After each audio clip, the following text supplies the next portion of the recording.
You couldn't see nothing else with all the rain and it getting so dark. Jeff Anderle was at his home in Seymour last night when the severe thunderstorms came through. I was just watching her trade, and if it decided to leave, I was going to leave too.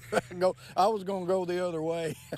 He said his wife felt the wall shake, but it wasn't from the storm itself, but from what the storm dug up in their backyard, knocking a tree into their home. It hit right on the corner of the add-on addition to the house, and it's about the sturdiest point that it could hit. He said he lost a few shingles and there's some structural damage, but it could have been a lot worse. If it had hit 2 feet further north, well, it would have ended up inside the house. All across the city of Seymour, community members are picking up the pieces. We've all sustained a little bit. Some lost car sheds and awnings and stuff off of buildings. But perhaps the hardest hit, the municipal airport on the north side of town. A board member with the City of Seymour Municipal Airport told us that 100% of the hangars took damage. 90% of the hangars completely destroyed. And other than for emergencies, the airport is completely closed as it is still without power, like many residents outside the city limits. We've been out of electricity since it hit about 7:30, 8 o'clock last night. According to John Hostis with Emergency Management, the power's been restored inside city limits, but about a dozen power lines are still in need of work. Hostis also said the storm resulted in 5 wrecks and plenty of damage across town. But Hostis said thankfully no residents have been reported being displaced from their homes. No reports of serious injuries and only 1 hospitalization with minor injuries. We're all fine, yes sir. And our neighbors are fine, so we've checked on all of them, make sure they're good. All things considered, the Anderles, much like the rest of the community, are thankful they dodged a bullet from Mother Nature. We were very lucky and blessed that that's all it done to us.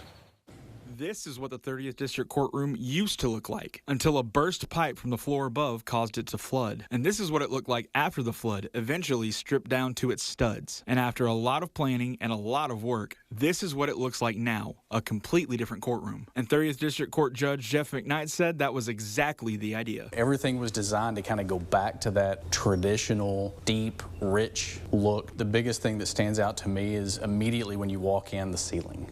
It is gorgeous. There's layer upon layer of details. Details like the molding, the light fixtures, the new 30th District Court seal, even the stars on the walls. But technology and security have also gotten an upgrade from the judge's bench to the jury box. They're little design features that really do make a big impact. The design is historic. It's inspired by courts of Wichita County past and a nod to the original courtroom that was on the 4th floor. It was grand. It was marvelous. I mean, it was beautiful. A beautiful courtroom. So the idea was to kind of bring some of that grandeur back. Not only does it look historic, but history is literally built into the walls. Probably my favorite thing are the eagles. Those are actually pieces that are from the original courtroom.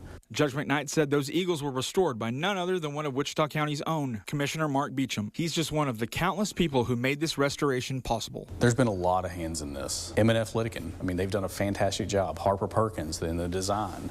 The other judges in the courthouse, the Commissioner's Court for seeing the vision of what it could be. The one person also that has had such a heavy hand is unfortunately not with us anymore, and that's Pat Quinlan. He'll be sorely missed, and I hate that he doesn't get to see the finished product. It's a finished product that Pat would be proud of, one that Judge McKnight is proud of, one that will serve the people of Wichita County long after his time on the bench. There were a lot before me, and there's going to be a lot after me. I'm just fortunate to be a part of it. I'm proud to be a part of it. This is the people of Wichita County and the state's courtroom, not mine. The Anthony Patterson case is arguably one of the most high-profile criminal cases in the history of Wichita Falls. Procedurally, it was arguably one of the most frustrating. With delay after delay, multiple continuances, a change of venue, it took over 5 years from when authorities identified Patterson as a suspect in a trafficking and child sex crime investigation to when he was convicted and sentenced. So suffice it to say, prosecutors were stunned yesterday when just 2 weeks after his appeal case was submitted, the Second Court of Appeals returned with its decision.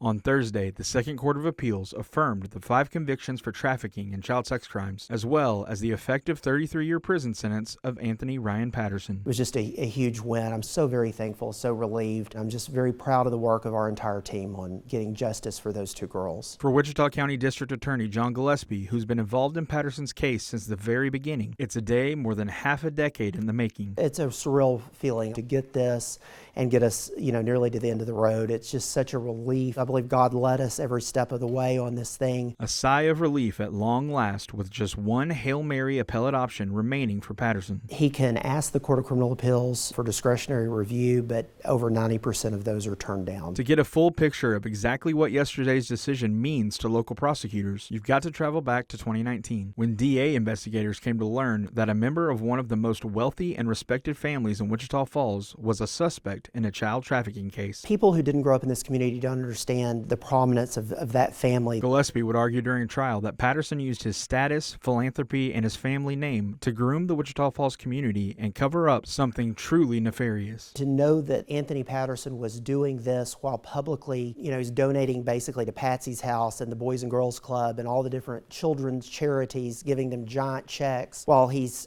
trafficking children to his house. Gillespie has said before that he thought he'd never have a strong enough case to ever take Patterson to trial. I just didn't know if we would ever be able to meet our beyond a reasonable doubt standard. It took us 18 months to even be at a point where we could bring charges. Then one delay after another pushed the trial back for 3 years. But once proceedings finally did get underway, Gillespie quickly learned he would have to go the distance against some of the best defense attorneys in the state. They have such deep resources, the kind of legal dream team they had with Toby Shook and I think 3 other lawyers and just really incredible, amazing attorneys at trial. Patterson was ultimately found guilty, and just as his defense team promised, he exercised his right to appeal, hiring one of the most renowned appellate attorneys in Texas, Keith Hampton, the man responsible for the reversal of the capital murder conviction of James Staley. It still gets in your head because you just had such a huge case reversed earlier this year with him on the other side. The Staley case is one where you see what can happen on appeals. But that didn't sway the confidence of the DA's office, rebutting all of Patterson's issues before the case was submitted October 22nd. And given the slow pace of Patterson's case, it came as a welcome surprise when the decision came back just 2 short weeks later, affirming the trial court's judgment and validating the work that he and his office were able to accomplish. I believe God led us every step of the way on this thing, and I think this sends a message. We don't care who you are, we don't care who you know, we don't care what money you have, you don't do that to children in our community. The DA's office will come after you hard, and we will fight and win these convictions, and they will stand up on appeal. Water.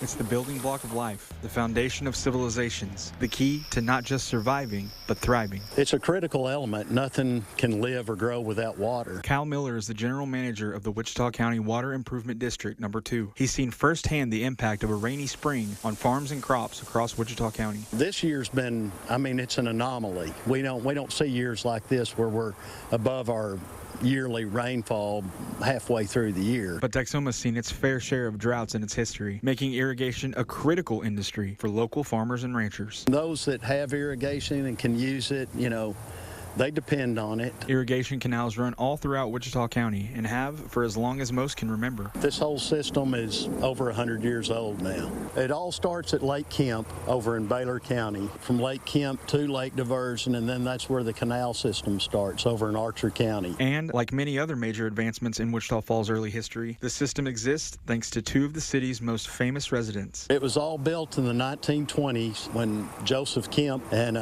his brother-in-law Frank Kell was also involved. They built both Lake Kemp and Lake Diversion and the canal system with hopes of irrigating Wichita County. And just like that, Kemp's brainchild, the Wichita Valley Irrigation Project, was born, and eventually he brought it to life. It was Kemp's vision that made the 120-mile stretch of irrigation a reality for Wichita County. And a lot of it was done with manpower and horsepower. They had a little bit of mechanized equipment then, but nothing like today. Miller says it only took Kemp's crew 4 years to finish the project, an incredible feat by itself. But perhaps even more incredible is that after a century, it's still making water work for Wichita County. It still works like it was intended, and I hope it works another 100 years. More than just water, there's history flowing throughout the canals of Wichita County.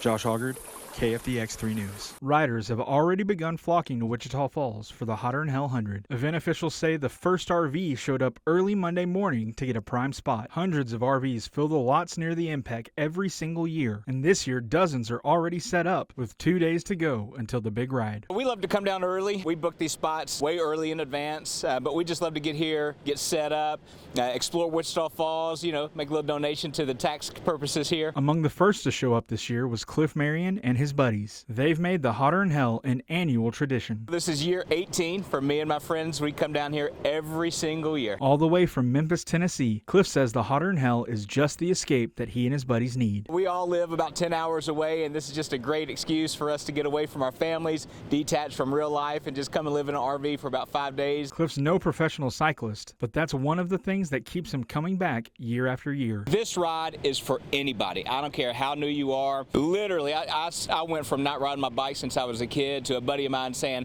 there's this ride up here in Wichita Falls. And Cliff says if anyone's been thinking about riding in the Hotter than Hell but is still on the fence, and I would say come, give it your first shot, and then you're going to want to come back. Just like Cliff and his buddies have done for nearly 2 decades, and like they plan to do for many, many years to come. Man, as long as I'm still alive and I have the ability to ride a bike or run, or at least lie to my wife about either, I'm coming back. It's great to be here in Wichita Falls, one of my favorite places in Texas. Lieutenant Governor Dan Patrick is touring Texas following the conclusion of the 89th legislative session on June 2nd, stopping in Texoma for a post-session press conference at the Wichita Falls Regional Airport, highlighting several key bills, including a cut to property taxes for Texans. If you're over 65 and you're the average homeowner, senior homeowner, you will no longer pay school property taxes again for the rest of your life. And if you're under 65, this will cut your school property tax cut about 50% from what you've been paying, say, 5 or 6 years ago. Patrick also addressed public school funding, the largest area of the state's budget. We added $8.5 billion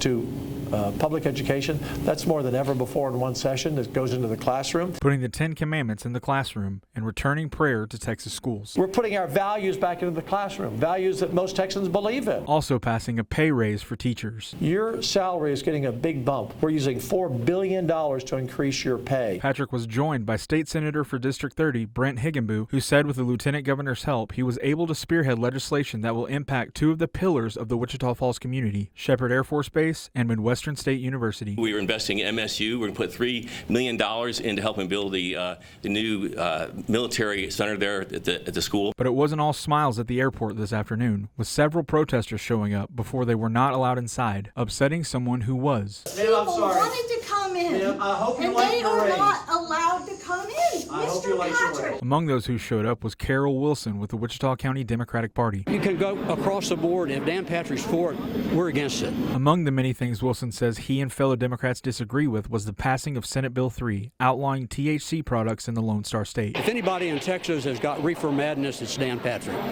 He's so worried that I guess everybody's going to get high. But Patrick says smoke shops selling potent THC products are dangerous to young Texans. Why did they build most of their 8,000 stores 1,000 to 2,000 feet from schools? They're targeting your children, your grandchildren. Patrick says it may not be popular, but it's necessary. Law enforcement across the state says we need to ban it, and we passed a bill to ban it. Kaylee Lunn, the former vice president of commercial lending at what is now Prosperity Bank, pleaded guilty in July to a federal charge of wire fraud, stemming from 2020 during the COVID-19 pandemic, when, according to federal court documents, she used her position to secure PPP loans under false pretenses, allegedly using the identities of others to initiate the fraudulent loans. Due to federal regulations, I was not allowed to bring a camera or any electronics whatsoever inside the actual courthouse. However, I was allowed to sit inside the U.S. District Court for the hearing in its entirety. U.S. District Court Judge Reed O'Connor called Lunn's case just before 9:15 on Friday morning, presenting a possible punishment range between 70 and 87 months in a federal prison. Lunn's defense attorney Dustin Nims began by painting a picture of a person under tremendous pressure who used spending as a way to attempt to cope with the stress. He called it, quote, a perfect storm, adding that before she knew it, Lunn was in over her head, calling her, quote, a good person from a good family who did something wrong. Lunn's mother then addressed Judge O'Connor, saying that what her daughter did was, quote, totally out of character, adding that she and her husband were devastated. Quote, she's a good mother and a good person who made a very serious mistake. Kaylee Lunn then spoke for herself, becoming visibly emotional almost instantly, telling Judge O'Connor through tears, quote, I take full responsibility, apologizing to her family and the community for, quote, abusing her power and misleading people who trusted her. Judge O'Connor then issued the court's sentence, 48 months in a federal prison, followed by a year of supervised release.